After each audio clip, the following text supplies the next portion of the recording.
Quando o padre perguntou se alguém tinha algo a dizer contra aquele casamento, o noivo olhou para o celular, empalideceu e, sem dizer uma palavra, saiu correndo da igreja de São Francisco no Porto, deixando Camila Oliveira sozinha diante do altar, com o véu cobrindo um rosto que estava prestes a desmoronar. 320 convidados prenderam a respiração. A mãe da noiva desmaiou no banco. O pai apertou os punhos tão forte que os nós dos dedos ficaram brancos. Camila tinha 31 anos. Um vestido de noiva que custava mais que 11 meses do seu salário como professora do ensino fundamental. E um coração que estava se partindo em 1000 pedaços diante de todos que conhecia. Foi nesse momento que um homem se levantou da última fileira. Um homem que Camila nunca tinha visto. Alto, elegante, com um terno que provavelmente valia mais que toda a cerimônia. Ele se aproximou do altar com passo seguro e sussurrou algo no ouvido dela. O que disse mudou para sempre a vida dos dois. E quando Camila descobriu quem era realmente aquele homem, entendeu que o destino tinha um senso de humor muito particular e que, às vezes, as respostas chegam quando menos esperamos. Se você está preparado para esta história, escreva nos comentários de onde você está vendo este vídeo. Camila Oliveira sempre tinha acreditado em contos de fadas.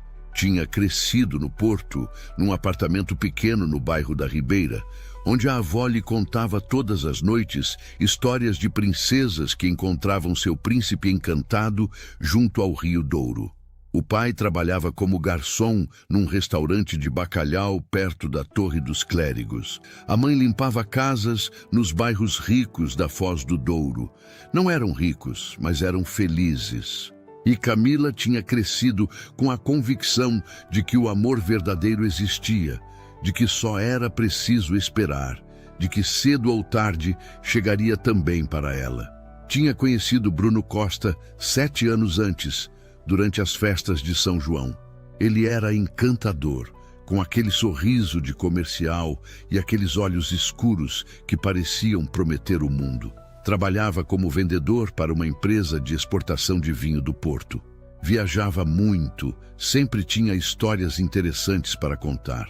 Camila tinha se apaixonado quase imediatamente, com aquela ingenuidade que tem as pessoas que ainda acreditam na bondade dos outros. Lembrava perfeitamente da primeira vez que ele a tinha convidado para dançar, como tinha sussurrado no ouvido dela que era a mulher mais bonita de toda a festa. Os primeiros anos tinham sido bons. Bruno a levava para jantar fora, dava flores a ela, dizia que era a mulher da vida dele.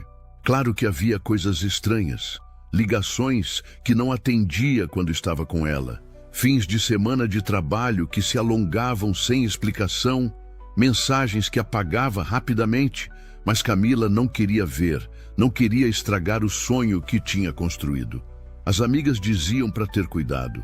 A mãe perguntava se tinha certeza, mas Camila sempre defendia Bruno. Estava convencida de que o amor significava confiar cegamente, que as dúvidas eram inimigas da felicidade. Quando Bruno tinha pedido a mão dela em casamento, 1 ano e meio antes, Camila tinha chorado de alegria. Finalmente, seu conto de fadas estava se tornando realidade. Tinha passado meses organizando cada detalhe. As flores brancas, o buffet com bacalhau e arroz de pato, a música de fado, as lembrancinhas para os convidados. A mãe a tinha acompanhado para escolher o vestido numa loja do centro e juntas tinham chorado no provador quando Camila tinha se olhado no espelho e tinha visto uma noiva. O pai tinha feito horas extras durante meses para poder pagar o banquete, recusando qualquer oferta de ajuda da família de Bruno. Naquela manhã, 18 de junho, Camila tinha acordado às 5 da manhã. Não conseguia dormir de emoção. Tinha olhado pela janela o sol que nascia sobre o porto, tingindo de dourado as pontes sobre o Douro, e tinha pensado que aquele ia ser o dia mais bonito da sua vida. O cheiro de pão fresco entrava pela janela aberta, misturando-se com o aroma do café que a mãe tinha preparado. Era o dia perfeito para um casamento no Porto. A cabeleireira tinha chegado às 7, a maquiadora às 8, as madrinhas às 9 com suas risadas nervosas e os vestidos cor de pêssego que Camila tinha escolhido com tanto carinho. A mãe não tinha parado de chorar desde a noite anterior, mas eram lágrimas de alegria, dizia. Lágrimas de uma mãe que vê a filha realizando seus sonhos. A igreja estava cheia quando Camila tinha entrado de braço dado com o pai. 320 pessoas tinham se levantado para olhá-la. As flores brancas e cor-de-rosa decoravam cada banco. O incenso perfumava o ar e a luz entrava pelos vitrais, criando arco-íris no chão de mármore. O órgão tocava a marcha nupcial e Camila tinha sentido o coração explodir de felicidade. Bruno a esperava no altar, bonito como sempre, com seu terno escuro. Mas havia algo estranho nos olhos dele, algo que Camila, cegada pela alegria, não tinha querido ver. Uma tensão, uma inquietação que não tinha nada a ver com a emoção do momento. A cerimônia tinha começado, o padre tinha falado do amor, do respeito, da fidelidade. Tinha lido passagens da Bíblia que falavam de união eterna e então tinha chegado o momento que mudaria tudo. O celular de Bruno tinha vibrado no bolso uma vez, 2 vezes, 3 vezes. Ele tinha olhado a tela e o rosto dele tinha mudado. Tinha ficado branco como o véu de Camila. Sem dizer uma palavra, sem dar uma explicação, sem sequer olhá-la nos olhos, Bruno Costa tinha se virado e tinha começado a caminhar em direção à saída da igreja. Tinha cruzado a nave central cada vez mais rápido, tinha empurrado a pesada porta de madeira e tinha desaparecido na luz ofuscante do meio-dia no porto.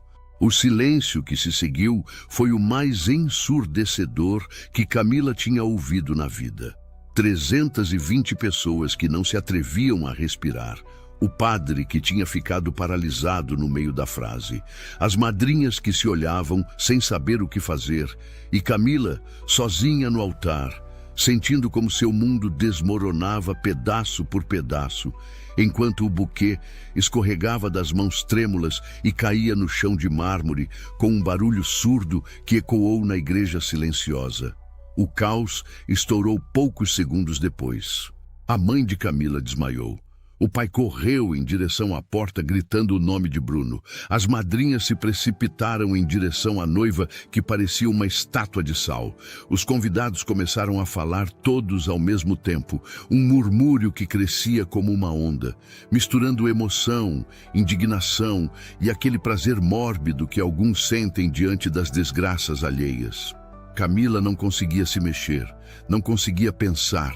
Via as bocas se abrindo e fechando ao seu redor, mas não ouvia os sons. Era como se estivesse debaixo d'água, num mundo onde tudo se ralentava e perdia significado. Sentia as pernas cedendo sob o peso do vestido, mas não conseguia fazer nada para impedir. Foi nesse momento que o viu, um homem que se levantava da última fileira, onde sentam os que chegam atrasados ou os que não querem chamar atenção. Era alto, com o cabelo escuro apenas grisalho nas têmporas, um rosto de traços decididos e olhos de um azul intenso que pareciam ver além das aparências. Usava um terno cinza escuro, feito sob medida, daqueles que se reconhecem mesmo de longe por como caem perfeitamente sobre o corpo. Camila não o conhecia. Tinha certeza de não tê-lo visto nunca, nem entre os amigos de Bruno, nem entre os conhecidos da família. No entanto, aquele homem estava caminhando em direção ao altar com uma segurança que parecia fora de lugar naquele momento de caos total. Os convidados foram se calando um após o outro enquanto o desconhecido cruzava a igreja. Havia algo na forma de se mover que impunha silêncio e atenção. Uma autoridade natural que não precisava de palavras para se manifestar. Ele parou ao lado de Camila, tão perto que ela podia sentir o cheiro da colônia dele, algo caro e discreto. Olhou nos olhos dela durante um longo momento, como se estivesse tomando uma decisão importante. E então se inclinou em direção ao ouvido dela e sussurrou algo que mais ninguém podia ouvir. Disse que se chamava Leonardo Cardoso. Disse que estava ali por acaso, que tinha entrado na igreja para admirar a arquitetura e tinha se encontrado no meio daquele desastre. Disse que o que ia propor podia parecer loucura, mas que às vezes as situações desesperadas requeriam medidas desesperadas. Disse para ela fingir que ele era o noivo. Camila olhou para ele como se tivesse perdido a razão. Aquele desconhecido estava pedindo para ela se casar com ele, mas Leonardo continuou sussurrando. Explicou que ela não precisava se casar de verdade com ele, só precisava fingir durante os próximos 10 minutos que ele era o homem que deveria ter estado no altar. Precisava deixá-lo fazer algo que apagasse aquela imagem dela, abandonada e destroçada, da memória de todos os presentes. Havia algo nos olhos azuis dele, algo sincero e decidido, que a empurrou a assentir quase sem perceber. Leonardo se virou para o público de convidados atônitos. Com voz forte e clara, anunciou que tinha havido um mal-entendido, que Bruno Costa nunca tinha sido o verdadeiro noivo, que ele, Leonardo Cardoso, era o homem que Camila tinha escolhido para se casar e que o que acabava de sair da igreja era apenas um ex-namorado ciumento que tinha tentado arruinar a cerimônia. Era uma mentira absurda, impossível de acreditar. No entanto, a forma como disse, com aquela segurança absoluta, fez duvidar até os mais céticos.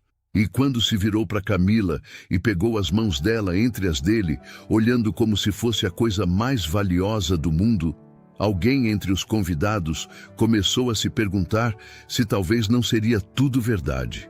O padre, confuso, mas aliviado de ter uma saída daquela situação embaraçosa, perguntou se os dois queriam continuar com a cerimônia. Leonardo olhou para Camila. Estava pedindo permissão em silêncio, com aqueles olhos azuis que pareciam entender exatamente o que ela estava sentindo. E Camila, no que foi talvez o momento mais louco da vida dela, disse que sim. A cerimônia continuou como num sonho, ou talvez como num pesadelo do qual Camila não conseguia despertar. As palavras do padre chegavam abafadas, como se viessem de muito longe. Sentia a mão de Leonardo, que apertava a dela, quente e firme, uma âncora naquele mar de confusão. Quando chegou o momento de trocar as alianças, houve um instante de pânico.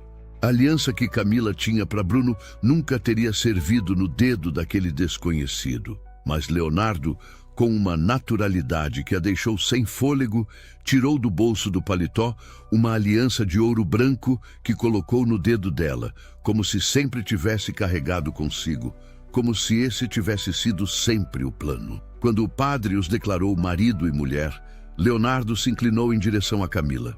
Por um momento aterrorizante, ela pensou que ele ia beijá-la, mas ele se limitou a roçar os lábios na bochecha dela.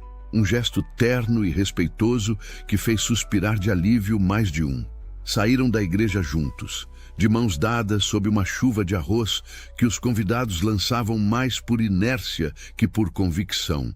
A mãe de Camila olhava para aquele desconhecido com uma mistura de gratidão e suspeita. O pai apertava os punhos sem saber se agradecia àquele homem ou perguntava quem diabos ele era. Você está gostando desta história? Deixe um like e se inscreva no canal. Agora continuamos com o vídeo. Leonardo guiou Camila em direção a um Mercedes preto com motorista, o tipo de carro que Camila só tinha visto em filmes. O motorista abriu a porta sem dizer uma palavra, como se estivesse acostumado a situações fora do comum. Uma vez dentro, Camila percebeu o que tinha acabado de fazer.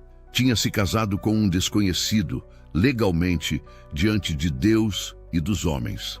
Começou a tremer, não conseguia parar. Leonardo tirou o paletó e colocou sobre os ombros dela. Um gesto simples que de alguma forma a ajudou a respirar. Esperou que os tremores se acalmassem, que as lágrimas parassem de correr. Não disse nada. Não tentou consolá-la com palavras vazias, simplesmente esteve presente em silêncio. Camila perguntou quem ele era.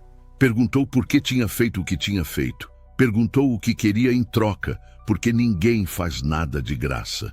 Leonardo olhou para ela longamente antes de responder. Disse que era empresário, que tinha várias empresas em Portugal e no exterior. Disse que era viúvo há 6 anos, que a esposa tinha morrido de câncer e que desde então não tinha encontrado ninguém com quem quisesse compartilhar a vida. Disse que a irmã tinha sido abandonada da mesma forma 18 anos antes e que a lembrança daquele dia ainda o perseguia. Disse que não queria nada em troca, que podiam anular o casamento no dia seguinte, que ninguém saberia de nada.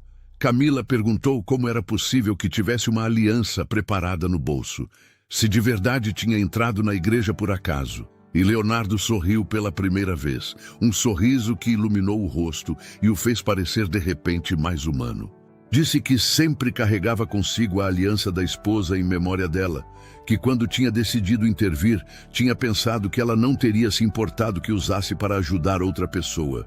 Foi nesse momento que Camila começou a pensar que talvez no meio de todo aquele desastre, o destino tinha lhe enviado algo inesperado. As semanas seguintes ao casamento foram as mais estranhas da vida de Camila.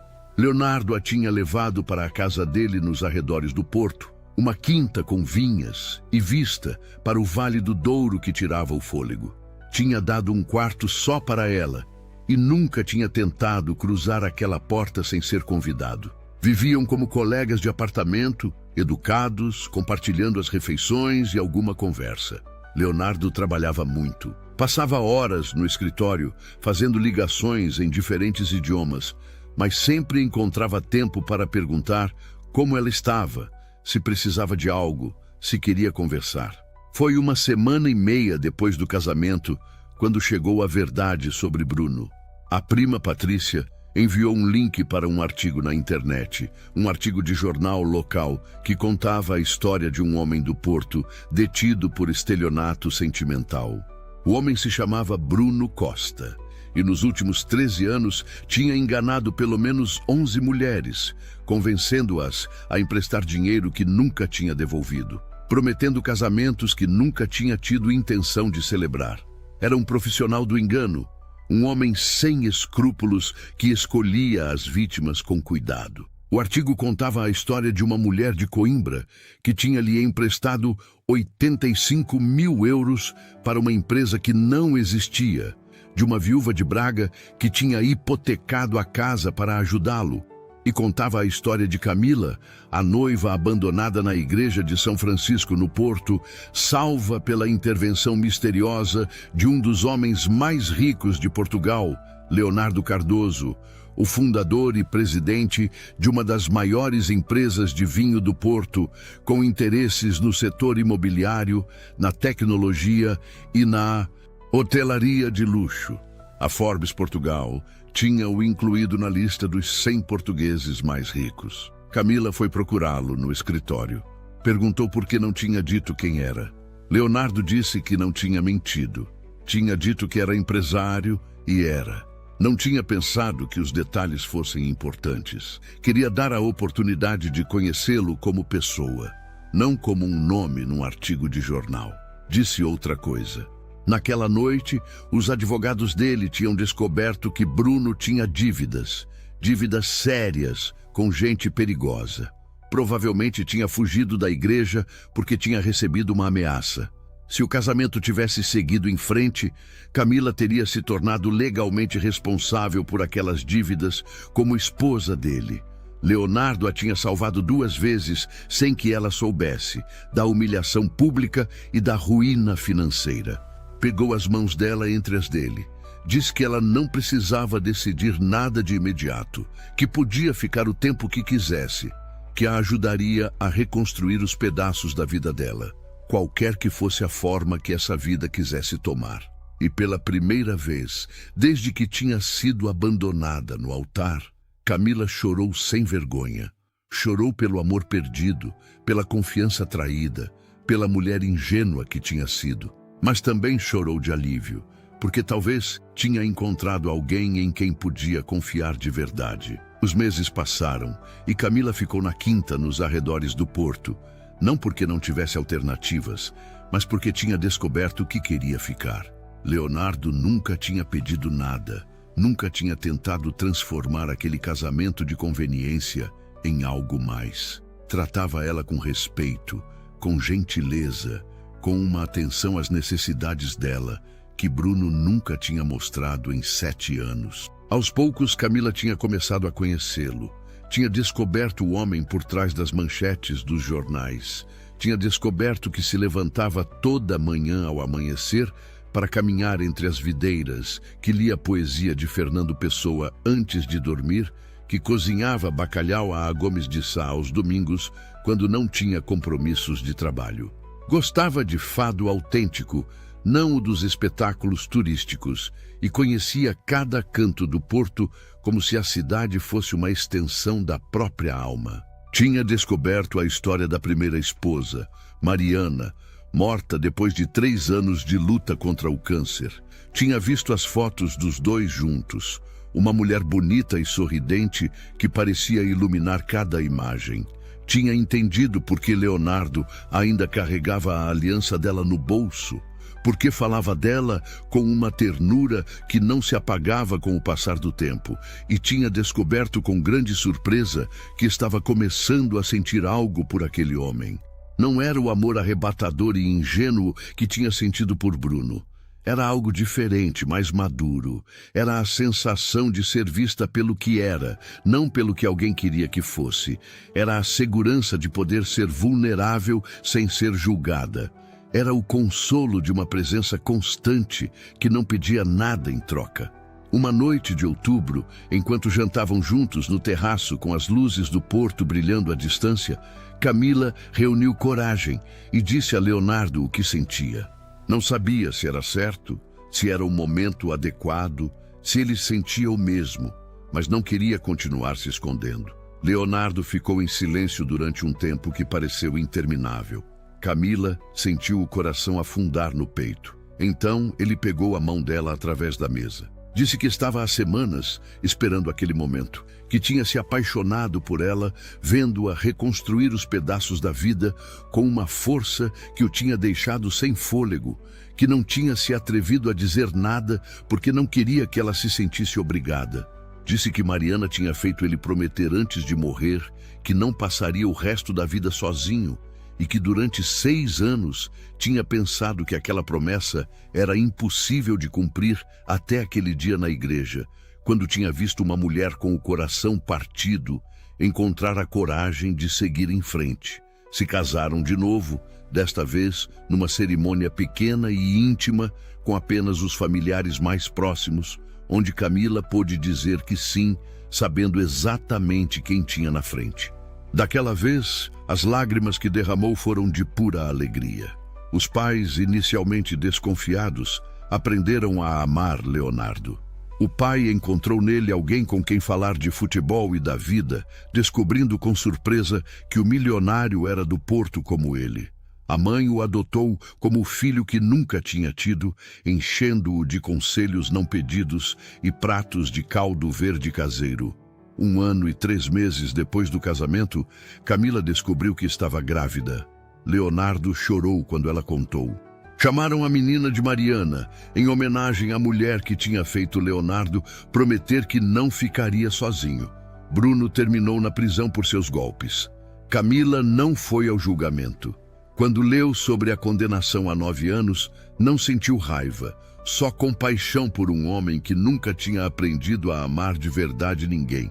Tinham-se passado 8 anos desde o dia em que Camila tinha sido abandonada no altar. A quinta, nos arredores do Porto, tinha se tornado um verdadeiro lar, cheio de risadas e de vida. Mariana tinha 7 anos e corria pelos vinhedos com a energia das crianças felizes. Um segundo filho, Tiago, tinha nascido 3 anos depois. Um menino com os olhos azuis do pai e o sorriso da mãe. Camila tinha aberto uma pequena escola de reforço para crianças com dificuldades de aprendizagem. Tinha chamado de Segundas Chances, um nome que contava a história dela sem necessidade de explicações. Os pais vinham visitá-los todo domingo. O pai, já aposentado, passava horas no jardim com os netos. A mãe aproveitava a vida, feliz como Camila nunca tinha visto antes. A tristeza que tinha carregado durante anos finalmente tinha desaparecido. Um dia de junho, exatamente 8 anos depois, Leonardo propôs a Camila voltar à igreja de São Francisco. Não para uma cerimônia, só para fechar um ciclo. Camila hesitou. Nunca tinha voltado àquela igreja. Tinha medo de que as lembranças a dominassem. Mas Leonardo apertou a mão dela e disse que era o momento, que as lembranças ruins se combatem criando outras boas, e que tinha chegado o momento de transformar aquele lugar de dor num lugar de gratidão. Entraram na igreja numa tarde de sol, de mãos dadas com as crianças. A luz entrava pelos vitrais como naquele dia de 8 anos antes, criando os mesmos arco-íris no chão de mármore, mas todo o resto era diferente. Camila olhou para o altar onde tinha ficado sozinha, abandonada e destroçada. Olhou para a última fileira onde Leonardo tinha se levantado para ir socorrê-la. Olhou para a nave que tinha percorrido de braço dado com o pai e não sentiu dor, não sentiu raiva, só sentiu gratidão. Gratidão por ter sido abandonada por um homem que não a merecia. Gratidão pelo desconhecido que tinha tido a coragem de intervir. Gratidão pela vida que tinha construído sobre as ruínas da que tinha perdido. Mariana puxou a saia dela e perguntou por que estava tão quieta. Camila se ajoelhou para ficar na altura dela e contou uma história. Contou a história de uma princesa que pensava que tinha encontrado seu príncipe, mas descobriu que o verdadeiro príncipe era o que ninguém esperava. Contou como às vezes as coisas mais feias que nos acontecem nos levam para as coisas mais bonitas. Leonardo colocou um braço ao redor dos ombros dela e a apertou contra ele. Disse que estava orgulhoso dela, orgulhoso da mulher em que tinha se tornado. Disse que naquele dia, 8 anos antes, quando tinha visto ela no altar com o coração partido, tinha sentido algo que não sabia explicar. Uma certeza de que aquela mulher fazia parte do destino dele, que ela tinha sido a resposta à promessa feita a Mariana. Saíram da igreja juntos, uma família que nunca deveria ter existido, nascida de um desastre que tinha se transformado em bênção. O sol do porto os recebeu quente e luminoso, com o aroma das flores que perfumava o ar da primavera portuguesa, e Camila levantou o rosto para o céu com um sorriso. Tinha atravessado o momento mais escuro da vida naquela igreja e tinha saído com algo que nunca teria podido imaginar. Um marido que a amava de verdade, 2 crianças maravilhosas, uma vida cheia de significado e de amor, e a certeza de que às vezes ser abandonada no altar é a melhor coisa que pode acontecer. Se esta história fez você acreditar que mesmo nos momentos mais escuros pode se esconder uma luz inesperada e que as segundas chances existem para quem tem a coragem de aproveitá-las, deixe um sinal da sua presença com um coração.